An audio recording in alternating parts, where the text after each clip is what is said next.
I've made plenty of dividend investing mistakes, and they didn't just cost me a few $100s. They cost me thousands in lost gains, missed opportunities, unnecessary taxes, bad timing, and pure fear. Looking back, every single mistake feels obvious now. But when I was in the moment, I convinced myself I was doing the smart thing. I convinced myself I was protecting my portfolio, maximizing yield, or waiting for the perfect dip. And because of those choices, I paid for my education in the market the hard way, with real money. So in this video, I want to walk you through the exact mistakes that cost me over $223,000 in total lost gains over my investing life, so you don't repeat them. If you avoid even one of these mistakes, you'll probably save yourself years of regret. The first mistake I made was something almost every dividend investor falls for when they're getting started: chasing high yield. It sounds so innocent at first. You look around, see a 3% yield on a safe index fund, and then over in the corner, you see an energy stock paying 7% or 8%, and you think, well, that's literally double. Why wouldn't I take that? I fell for exactly that trap back in 2019. I saw the energy sector pumping out massive dividend yields and thought I'd cracked some secret code. So I dropped $15,000 into high-yield energy positions, feeling like I was doing something special. And for the first few months, everything looked fine. Dividends rolled in, my yield looked insane, and I genuinely believed I was being smarter than everyone else.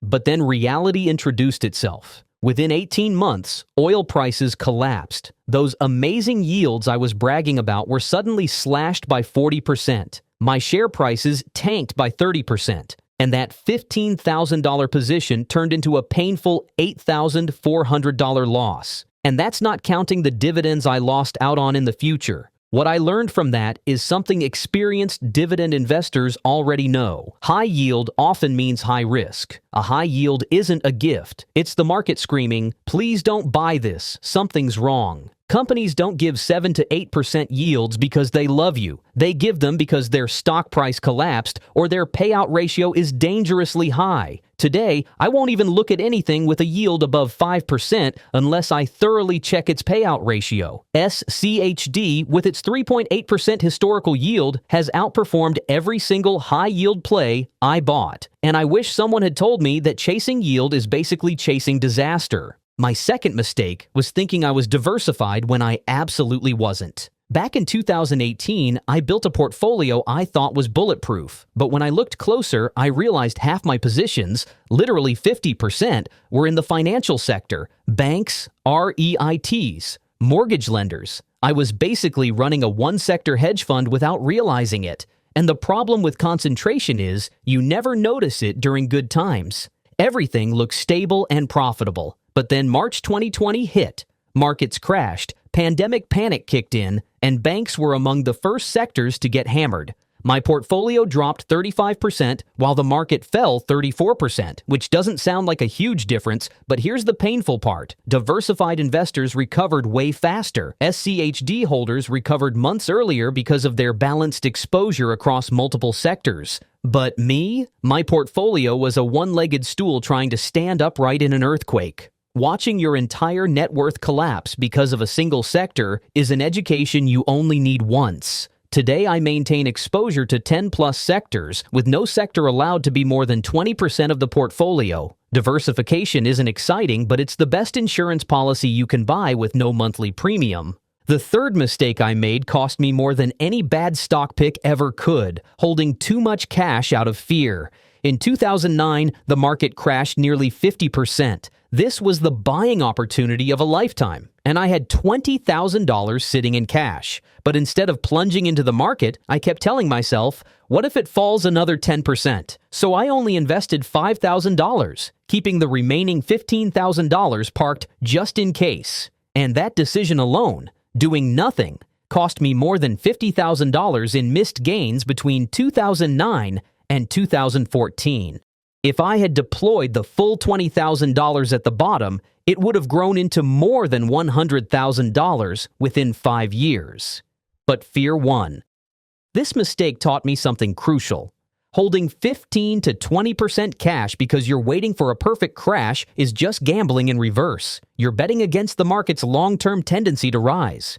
Today I keep 5% cash, strictly for emergencies or huge buying opportunities. Everything else stays invested because time in the market beats timing the market every single year. The fourth mistake I made wasn't fear, it was overconfidence. Between 2015 and 2017, I convinced myself I was a sophisticated trader. I made 50-plus trades a year, jumping in and out of positions thinking I was being clever. I chased momentum, I tried timing earnings, I tried copying hedge fund logic with a tiny portfolio. And what did I get for all that effort? $3,000 per year in trading fees and taxes. And even worse, I underperformed simple buy and hold strategies by 2.5% annually. That may sound like a small number, but compounded for decades, that gap becomes astronomically large.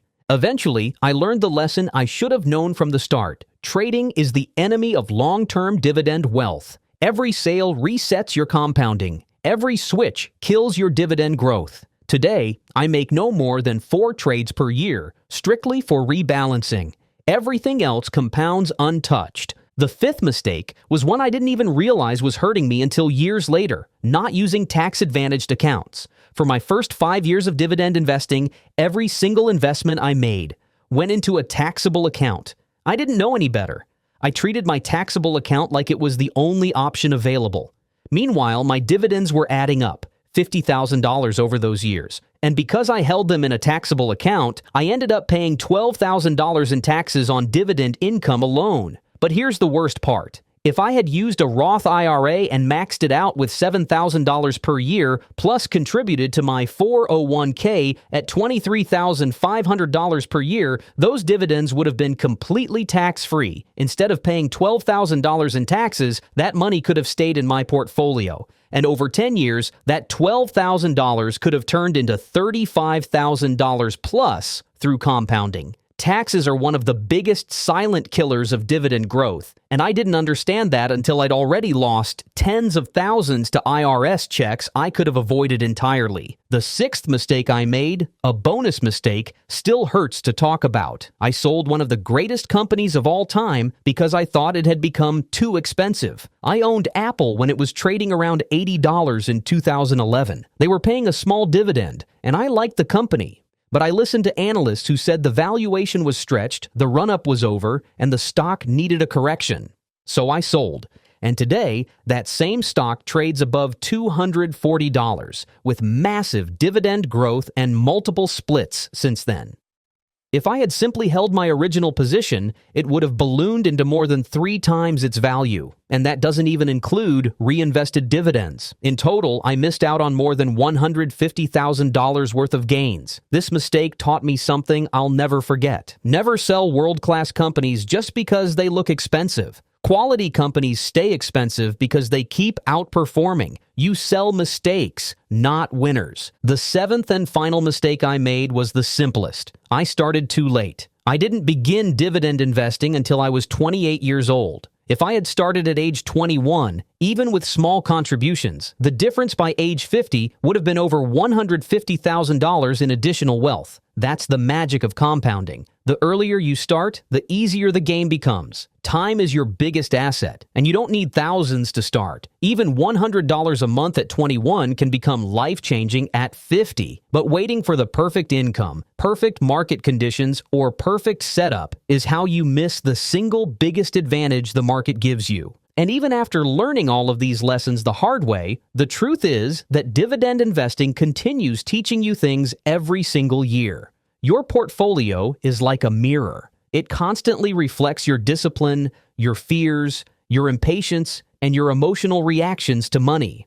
One of the biggest realizations I had only much later was that every mistake I made wasn't really about the stocks I picked. It was about the behaviors I carried. When I chased yield, it wasn't because the stocks were inherently bad, it was because I wanted fast results. When I held too much cash, it wasn't because the market was unsafe, it was because I was afraid of being wrong. When I overtraded, it wasn't because there were better opportunities, it was because I craved control. And once I understood how much psychology plays into dividend investing, it completely changed the way I approach the market. Today, I spend more time managing my mindset than managing my holdings. Because if your emotions aren't under control, no strategy will save you.